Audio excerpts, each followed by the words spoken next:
많은 영화와 드라마의 소재로 잘 사용되는 것 중에 하나는 가족 이야기입니다. 가족은 우리 모두에게 아주 특별한 단어라고 할 수 있죠. 우리에게 늘 깊은 따뜻함과 유대감을 주는 그런 이름이기도 하면서 동시에 또 우리에게 큰 상처와 아픔을 주는 이름이기도 합니다. 가족으로부터 깊은 사랑과 따뜻함을 발견한 이들도 많지만 또 가족으로부터 상처와 아픔을 경험하게 된 이들도 많기 때문에 그렇습니다. 사회에서만 가족이 중요하고 또 문화 콘텐츠로만 가족이 중요한 건 아닙니다. 그리스도인 공동체에게 있어서도 가족이라는 이름은 아주 중요하고 특별합니다.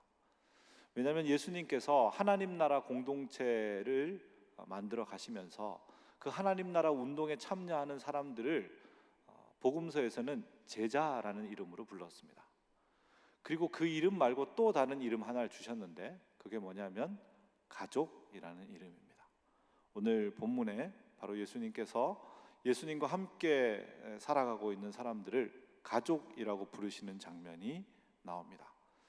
예수님께서 이 부르는 가족이라는 영적인 가족이라는 의미를 이해할 때 우리는 하나님의 백성으로 더 복되고 아름답게 살아갈 수 있게 될 텐데요.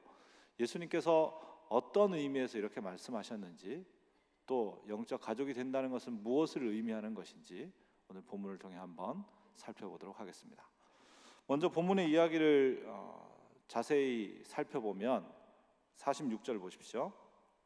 먼저 예수님께서 무리들을 불러서 말씀을 가르치고 계셨습니다. 그런데 그 가르치고 계신 자리에 46절 보시면 어머니와 동생들, 그러니까 어머니 마리아와 예수님의 아우들이라고 말할 수 있겠죠. 예수님이 장남이니까 예수의 아우들이 다 밖에 서 있습니다.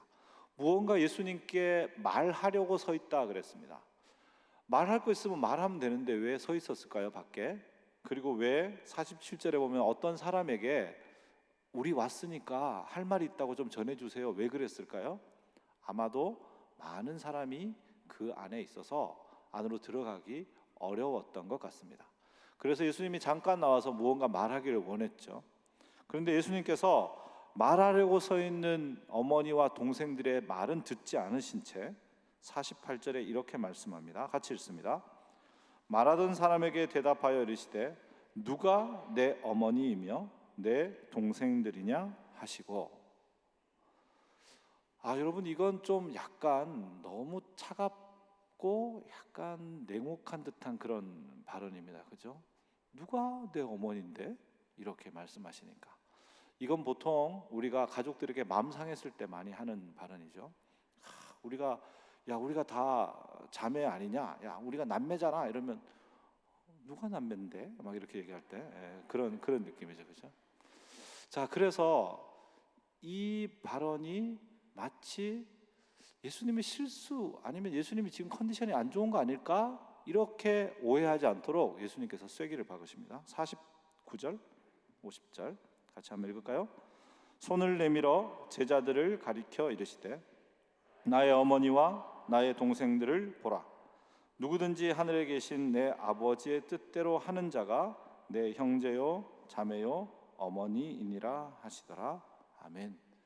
예수님께서 바로 이 자리에 앉아 있는 무리들을 향해서 여기에 있는 이들이 내 어머니고 내 형제고 내 자매다, 이렇게 말씀을 하시는 겁니다. 그러니까 실수로 감정적으로 하신 말이 아니라 누가 내 어머니냐라는 이 말은 상당히 의도되어 있는 말씀이라는 것을 우리가 알 수 있죠. 그런데 자신의 사랑하는 가족을 문전박대하면서 이렇게 말씀하시는 것을 우리는 참 이해하기 어렵죠. 이걸 이해하려면 똑같은 내용을 다루고 있는 마가복음 본문을 좀 살펴보는 게 필요합니다. 여러분, 그래서 뒤로 넘겨서 마가복음 3장을 살펴보도록 하겠습니다. 마가복음 3장 31절부터 35절인데요. 신약성경 57면에 있습니다. 마가복음 3장 31절부터 35절입니다. 내용은 거의 똑같습니다. 거의 똑같은데 마가복음 3장 31절이 시작하는 단어가 아주 중요합니다. 마가복음 3장 31절에 이 단락을 시작하는 단어가 뭡니까? 그때에 이렇게 시작합니다.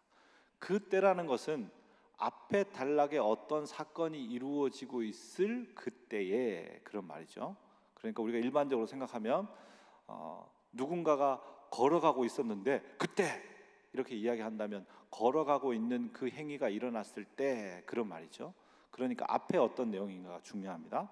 앞의 내용은 마가복음 3장 20절부터 30절까지인데요. 여러분이 잘 아시는 바알세불 논쟁이 일어나는 얘기입니다. 즉 예수님이 귀신 들린 자를 고쳤는데 바리새인과 서기관들이 야 저거 어떤 능력으로 고친 줄 알아? 귀신의 왕이 힘을 줘가지고 말하자면 예수님이 귀신에 씌어서 쪼무레기 귀신을 몰아낸 거야 이렇게 주장했던 것, 그게 바알세불 논쟁입니다. 여러분 기억나시죠? 다루었던 거. 그런데 그 논쟁에 있어서 마태복음 본문에는 없었던 이야기가 하나 들어가 있는데요. 여러분 21절 한번 보십시오. 21절, 22절 같이 한번 읽습니다. 예수의 친족들이 듣고 그를 붙들러 나오니 이는 그가 미쳤다 하밀더라. 예루살렘에서 내려온 서기관들은 그가 바알세불이 집혔다 하며 또 귀신의 왕을 힘입어 귀신을 쫓아낸다 하니. 아멘. 자, 여러분 예루살렘에서 온 서기관들과 바리새인들, 즉 종교적으로 무언가를 결정할 최종적인 권한이 있는 이들이 와서 뭐라 그랬냐? 이거 상당히 귀신에 씌인 것 같아. 예수님이 그렇게 이야기하려고 하는 것을 알았죠. 그래서 20절 보면 예수님의 친족들이 어떻게 했습니까? 예수님을 붙잡으려고 갔습니다. 이제 그거 그만해, 큰일 나, 이렇게 이야기하러 갔다는 거예요. 왜요? 미쳤다 하는 말을 들었기 때문에 예수님이 미쳤다고 생각하고 예수님 붙잡으러 갔죠. 우리가 아주 자연스럽게 유추할 수 있는 것은 친족들이 예수님이 귀신 들렸다, 미쳤다고 생각하고 붙잡으러 갔다는 이야기를 마리아와 그의 가족들이 들었을 확률이 아주 높겠죠. 그리고 그들이 그 이야기를 듣고 어떻게 했을까요? 그럴 리가 있나? 그렇지 않을 텐데? 라고 생각하면서도 동시에 혹시 이런 마음에 지금 막 한 걸음에 달려온 것이라고 말할 수 있겠습니다. 그러니까 지금 문 밖에서 예수님을 기다리고 있는 이 예수님의 어머니와 또 형제들의 마음은, 아우들의 마음은 어떤 마음인가? 예수님이 혹시 하나님 나라의 통치자가 아닌 귀신의 영향을 받는 그런 사이비가 되어가면 어떡하나 하는 의심, 그리고 동시에 그 당시에 모든 권한을 갖고 있는 저 바리새인과 서기관들로부터 문제 있는 사람으로 딱 찍혔을 경우에 종교계에서 나쁜 낙인이 찍히면 다시 회복하기 힘들 텐데 말려야 되지 않을까 하는 그 불안함과 이 의심과 불안함과 두려움을 함께 가진 채로 지금 문 밖에 서 있다는 사실을 알 수 있습니다. 여러분, 깊은 사랑 때문에, 가족이라는 깊은 사랑 때문에 오히려 예수님을 하나님 나라의 주인으로 받아들이지 못하고 있는 의심과 불안이 그들을 지배하고 있는 것이죠. 인간적으로는 가족이지만 오히려 하나님과의 깊은 유대성을 가진 가족이 되는 것이 방해받고 있는 상태가 바로 지금 예수님과 아우들의 모습인 겁니다. 그래서 예수님이 이들에게 가족이라고 말씀하지 않으시고 오히려 누구에게 가족이라고 말합니까? 자, 이제 다시 원래 마태복음 12장으로 돌아갑니다. 그의 말씀을 듣고 있는 무리들에게 나의 어머니, 형제, 자매다 이렇게 이야기하고 있습니다. 여러분, 말씀을 듣고 있는 이 무리들은 대부분 어떤 사람들일까요? 이 사람들의 직업은 세리, 또 창기, 또 그 외에도 사회에서 아주 하층을 구성하는 그런 사람들입니다. 그러니까 이 사람들은 사회적으로도 경제적으로도 상당히 어려운 사람들이죠. 여러분, 사회적으로 경제적으로 어려운데 지금이 어떤 시대입니까? 로마 식민지로 살고 있는 시대죠. 여러분, 식민지의 삶이 왜 고달프냐 하면 자기들이 정부에 내는 세금이 있지만 그 세금보다 식민지를 지배하는 지배자들을 위한 세금이 위에 붙여지기 때문에 세금이 아주 높아지게 됩니다. 그러니까 높은 세금으로 말미암아 고통을 받게 되는 것이죠. 또 하나는 법 질서가 누구 중심으로 개편됩니까? 지배자의 중심으로 개편되기 때문에 우리가 가지고 있는 법 위에 누가 있습니까? 지배자가 있죠. 그래서 그 지배자의 폭력이 그대로 나타나게 되죠. 예를 들면 대동아 전쟁이 있었을 때 우리를 지배하고 있었던 일제가 각 집에 가서 녹그릇부터 포탄을 제조하는 데 도움이 될 만한 모든 것을 다 뺏어간 그런 일이 있었지 않습니까? 사람들을 마음대로 막 데리고 가는 징용, 또 위안부 사건이 있었지 않습니까? 그런 폭력성이 나타나게 되는 거죠. 결국 엄청난 세금과 폭력 안에 살아가고 있는 게 그들의 현실인데, 그런 현실을 살면서 제일 하층민으로 사는 사람은 얼마나 삶이 고달팠겠습니까? 그러니 목구멍이 포도청이라 오늘 하루의 삶을 고민해야 됐던 사람들이죠.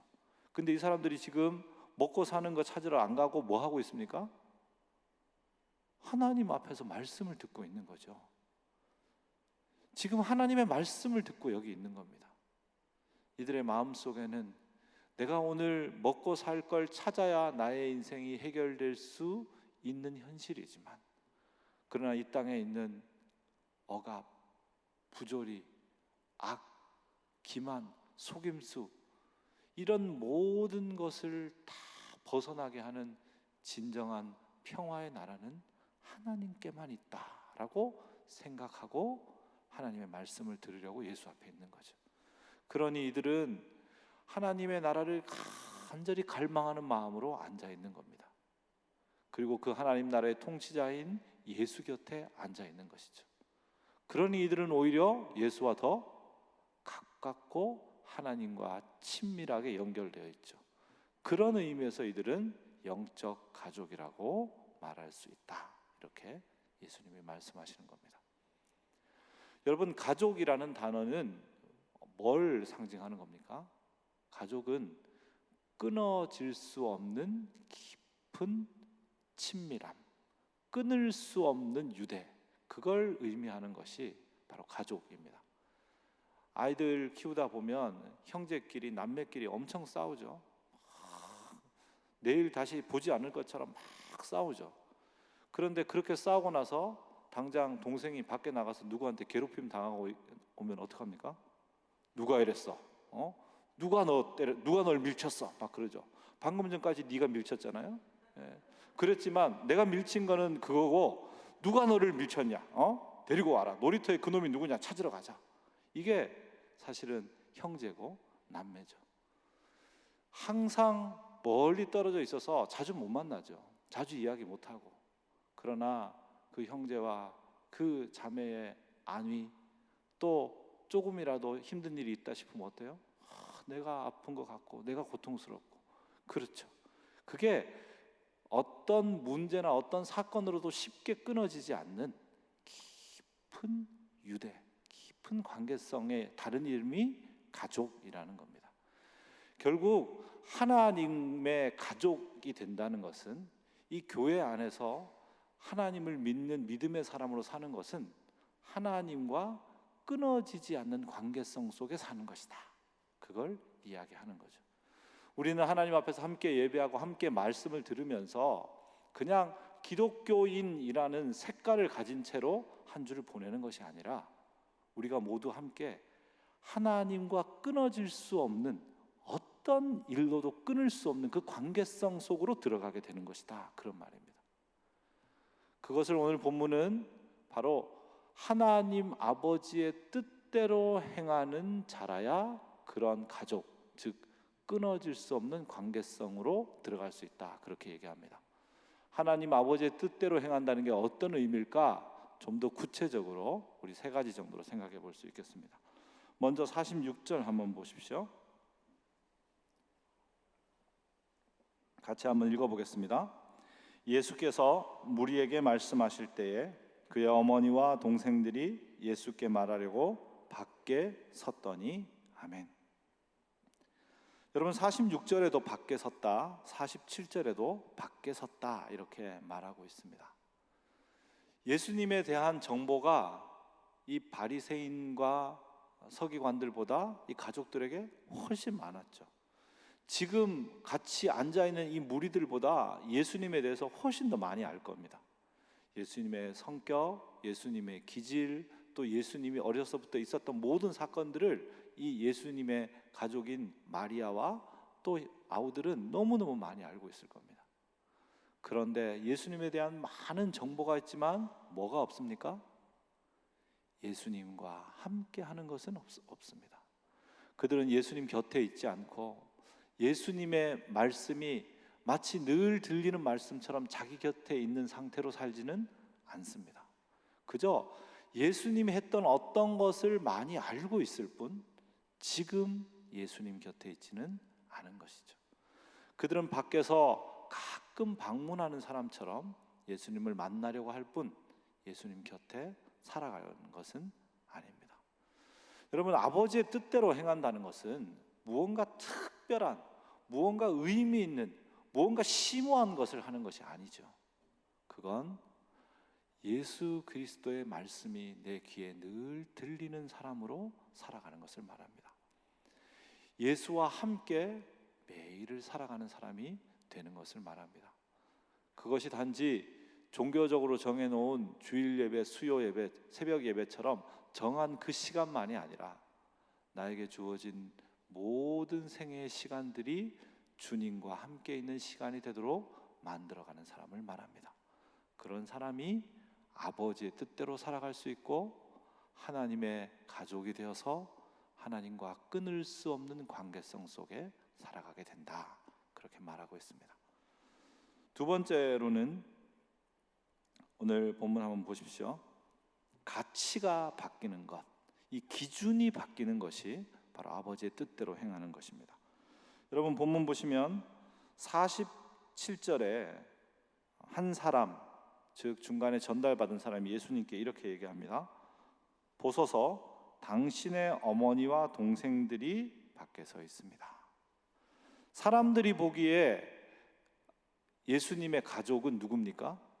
바로 밖에 서 있는 당신의 어머니와 형제들이 예수님의 가족이죠.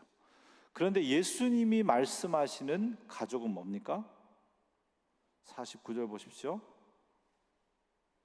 여기 있는 이들이 나의 어머니와 나의 동생들이죠.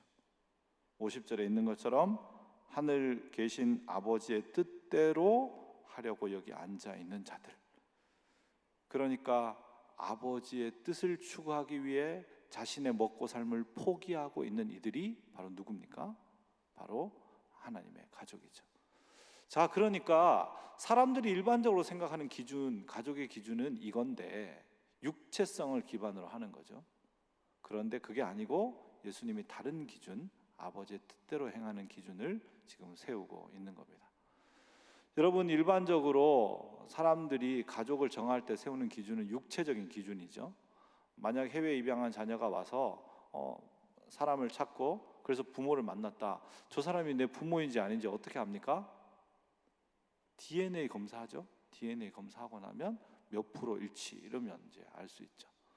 그런데 예수님이 세우는 기준은 뭐냐? 그건 하나님의 뜻을 따라 살아가려고 하는 사람이라는, 어떻게 보면 좀 추상적이고 또 내면적입니다.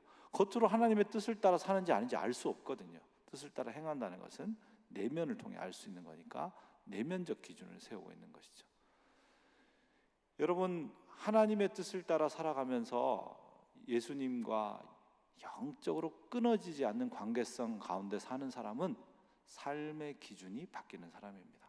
사람들이 생각할 때 잘 사는 삶의 기준이 이거야 라고 생각해도 아니, 전혀 그거 아니야 라고 다른 기준을 세우고 그 예수님이 세운 그 기준이 자신의 기준이 되는 사람이죠. 여러분, 지금은 우리가 화폐를 사용할 때 화폐의 가치를 결정하는 그 가치 기준이 뭡니까?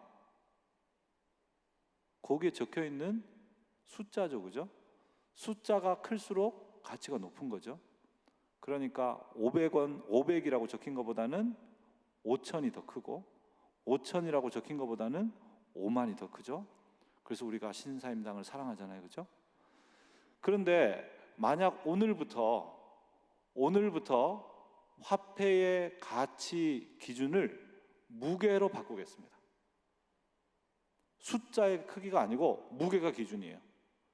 이제부터 무거운 게 제일 가치가 높은 거예요. 그럼 어떻게 되겠어요, 여러분은? 신사임당 다 들고 와서 학으로 바꿔주세요, 이렇게 얘기하겠죠. 그죠? 예수를 따라 살아간다는 것은 인생의 모든 가치를 측량하는 기준이 완전히 바뀌는 겁니다. 조금 수정되는 게 아니고 조금 개선되는 게 아니고 완전히 다른 기준으로 살게 되는 거예요. 예전에는 사임당을 제일 중요시했다면 이제는 찰랑찰랑 동전을 넣고 기뻐하는 사람으로 바뀌는 거예요. 예전에 좋아하던 건 아무 의미가 없어지고 새로운 것이 훨씬 더 가치 있는 것으로 바뀌는 거죠.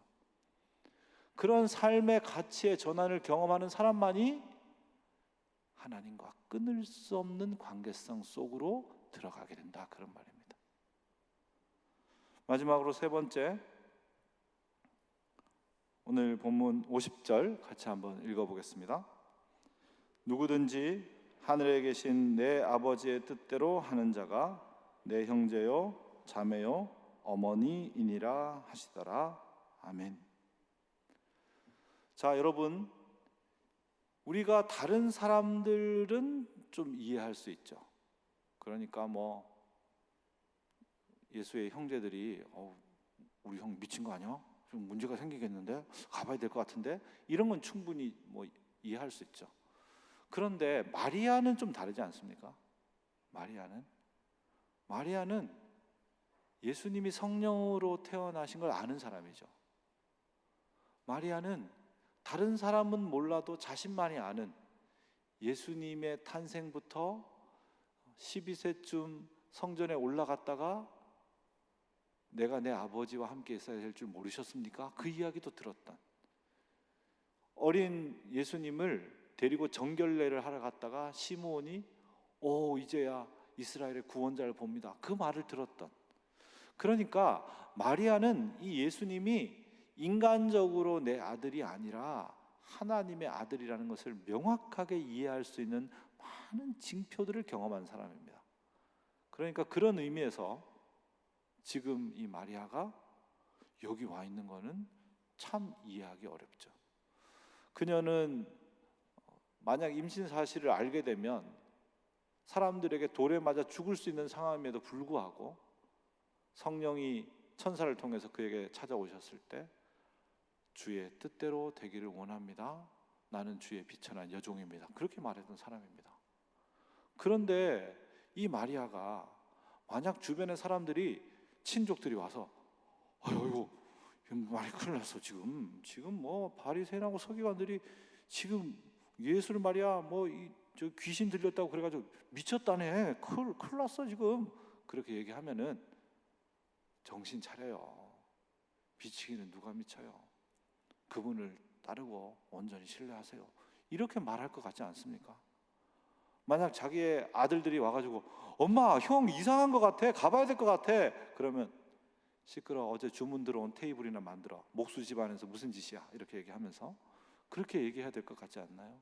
근데 이 마리아가 함께 자기의 아들들 우우 데리고 같이 와서 여기 문 밖에 서 있는 이 광경이 사실 이해하기 어렵죠. 근데 여러분, 사실 또 이해할 수 있습니다. 왜냐하면 마리아에게는 하나님의 아들로서 예수를 대하는 온전한 신뢰가 있으면서 동시에 뭐가 있었습니까? 내 아들로서 예수를 사랑하는 마음이 있었던 것이죠. 여러분, 아버지의 뜻대로 행한다라고 할 때 우리는 아버지의 뜻도 행하려고 할 때가 많습니다. 아버지의 뜻에다가 내가 원하는 거 조금 넣고 원하지 않는 거 조금 빼서 가감한 다음에 그걸 아버지의 뜻에 대체로 합당하기에 아버지의 뜻대로라고 말하게 되는 경우가 많은 거죠. 마리아도 지금 아버지의 뜻대로 사랑하는 것 같지만 실제로는 자기 자신의 인간적 사랑도 혹은 포함되어 사랑하고 있는 것이죠. 그러기에 지금 아버지의 뜻대로 사랑하는 자가 마리아인 것 같지만 실제로는 여기 앉아있는 이 사람들이 하나님의 뜻만으로 예수를 사랑하는 사람이 된 겁니다. 여러분, 원래 아버지의 뜻과 나의 뜻은 다 양립되기 어려운 상황이 더 많죠. 우리는 그런 상황에 이 뜻 두 개가 부딪히는 걸 경험합니다. 나는 이렇게 하고 싶은데 하나님은 이렇게 하게 허락하지 않으시고 또 이렇게 되게 안 해주시는 상황들을 경험하게 되죠. 그 둘이 부딪히면 우리는 어느 지점에서 타협하게 됩니다. 하나님의 뜻을 이만큼 수용하되 나의 것도 한두 개 집어넣는 그런 방식으로 말입니다. 그런데 그렇게 살아가는 사람이 아니라 오늘 영적 가족으로 사는 사람은 그 치열한 싸움을 계속 해나가는 거죠. 그리고 그 싸움이 계속되어서 결국은 아버지의 뜻이 나의 뜻이 되도록, 또는 나의 뜻을 수용하여 아버지께서 뜻을 바꾸어 아버지의 뜻을 새로 세우시도록 하는 걸 경험하는 사람입니다. 그런 경험이 누구에게 있습니까? 예수님의 겟세마네에서 있죠. 처음에는 뜻이 달랐지만 예수님이 기도에 가는 과정을 통해서 어떻게 됩니까? 결국 아버지의 뜻이 자신의 뜻이 되셨죠. 그래서 일어나 함께 가자 이렇게 이야기한 거죠. 여러분, 거기에는 겟세마네 기도에는 기도가 3번 드린 걸로 되어 있습니다.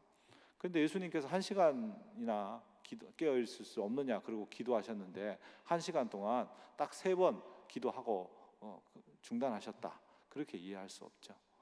예수님께서 그 기도를 끊임없이 반복해 가신 거죠. 그리고 자기 안에 아버지의 뜻과 나의 뜻이 완전히 일치되는 것을 경험한 겁니다. 아버지의 뜻도가 아니라 아버지의 뜻만이라고 될 때 우리는 아버지의 뜻대로 행하는 자가 될 수 있는 것이죠. 사랑하는 여러분, 우리는 지금 예수님을 찾아온 이 예수님의 어머니와 또 형제들이 가지고 있던 삶의 정황처럼 하나님께서 우리의 완벽한 통치자가 되셔서 우리의 삶을 회복하고 이끄실 것인가 하는 의심과, 그리고 지금 가지고 있는 이 코로나로 인한 어려움이 계속되고 우리가 자꾸 힘들어지고 우리의 미래 세대는 더 어려워지면 어떡하나 하는 불안이 동시에 상존하고 있는 그런 시대를 두려움 속에 살고 있습니다. 어쩌면 우리는 오늘 주님께 한번 방문하는 마음으로 이 예배에 참여하고 있는지도 모르겠습니다. 그런 우리에게 주님이 뭐라고 말씀합니까? 너희가 그렇게 맺는 정보, 그렇게 알고 있는 지식으로는 결코 의심과 불안이 있는 이 시대를 담대히 살아갈 수 없다라고 말씀하시는 것이죠. 그렇게 하지 말고 마치 나와 연결된 것 같지만 실제로는 아닌 것처럼 그렇게 하지 말고 나와 깊이 연결된 영적 가족으로 살아가라 말씀합니다. 옆에 있는 형제 자매들과 함께 한 하나님을 섬기면서 깊이 유대되어 있는 끊을 수 없는 하나님과의 관계성 안에 살아가라 말씀합니다. 어떻게요? 우리의 일상 모든 순간에 하나님의 말씀이 들려지도록, 예수의 말씀이 늘 들려지도록 그렇게 살아가라 말씀합니다.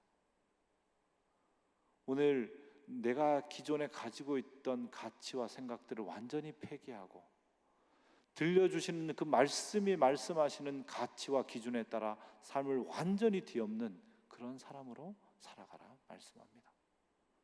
그리고 나의 뜻도 라고 말하는 것이 아니라 당신의 뜻만이가 되도록 끊임없이 내면의 투쟁을 이어가서 주님의 뜻을 따라 살아가는 것이 우리의 진정한 기꺼움이 되도록 만들어 가라 라고 말씀합니다. 그럴 때 우리는 의심과 불안과 두려움이 있지만 끊어지지 않는 하나님과의 이 관계성이 주는 확신과 담대함 가운데 살아갈 수 있습니다. 사랑하는 여러분, 불안한 시대를 살아가는 길은 여러분이 불안한 요소를 다 제거하는 데 있는 게 아닙니다. 우리는 불안한 요소를 제거할 수 없습니다. 우리는 미래에 대한 모든 불안을 없앨 수 없습니다. 우리는 끊임없이 인간의 한계성 속에 있는 의심 속에 살게 될 것입니다. 의심 하나 없이 하나님을 신뢰하고 바라보는 일이 우리에겐 참 어려울 것입니다. 그런데 여러분, 의심과 불안이 없이 살아갈 수 있는 유일한 길이 있습니다.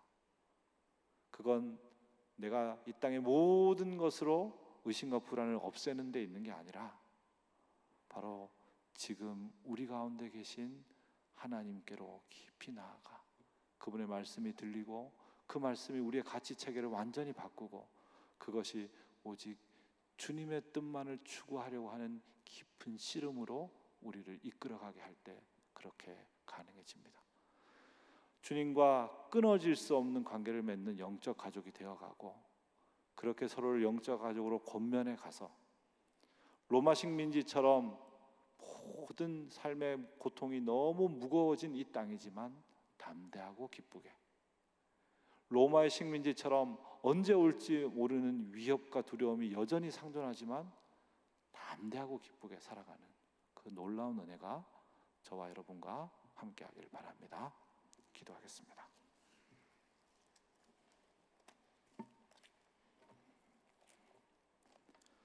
하나님 아버지, 우리는 의심과 두려움 속에 불안한 시기를 보내고 있습니다.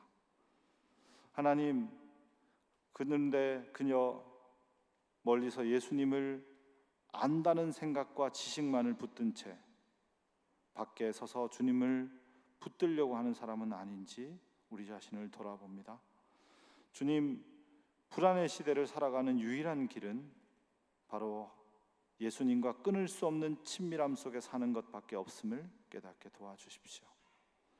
예수 곁에 살아가며 예수의 말씀이 늘 들리게 하게 도와주시고 그 말씀 속에 드러난 삶의 기준이 우리의 삶의 기준을 완벽하게 폐기시키고 압도하게 도와주시옵소서. 나의 뜻도 내미는 자가 아니라 당신의 뜻이 나의 뜻과 완전히 일치될 때까지 하나님과 씨름해가는 자로 살게 도와주십시오. 그렇게 하나님의 통치를 경험하며 옆에 있는 형제 자매들과 하나님과의 깊은 친밀의 사귐을 경험하면서 내가 하나님에게서 끊어질 수 없구나, 이 형제 자매들 속에 계시는 하나님이 나와 항상 연결되어 있구나 믿게 하시고, 그런 말미암아 로마의 식민지처럼 삶의 무게가 너무 짙게 들어진 이 땅을 담대하고 기쁘게 살아가게 하여 주옵소서. 우리 구주 예수 그리스도 이름으로 기도드립니다. 아멘.